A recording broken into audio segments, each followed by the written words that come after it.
দফায় দফায় পাহাড়ি ঢলে নালিতাবাড়ী ও নকলা উপজেলার বিভিন্ন এলাকায় তীব্র নদী ভাঙন দেখা দিয়েছে। ভাঙনে নদীগর্ভে বিলীন হচ্ছে ফসলি জমি, বসতভিটা, গাছপালা ও গ্রামীণ সড়ক।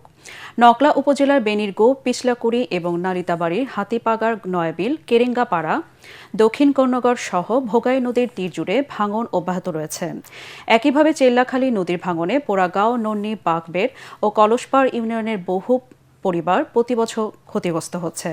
নদীপাড়ের মানুষের দাবি দ্রুত স্থায়ী তীররক্ষা বাঁধ নির্মাণ।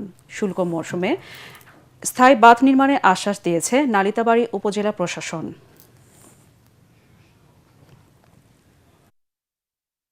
আমাদের এই নদী বাঙ্গিয়া মোটামুটি সয় সম্পত্তি যা আছে এগুলো চলে যেতেছে গা।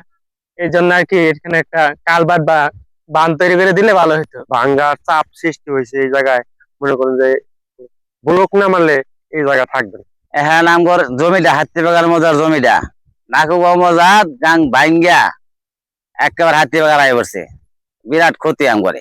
এখানে একটি ভেড়িবাঁধ নির্মাণ করার জন্য আমাদের ঊর্ধ্বতন কর্তৃপক্ষ বরাবর আমরা এটা চেষ্টা করতেছি। আশা করি যে আগামী শুষ্ক মৌসুমের মধ্যে আমরা এটি ভেড়িবাঁধ নির্মাণ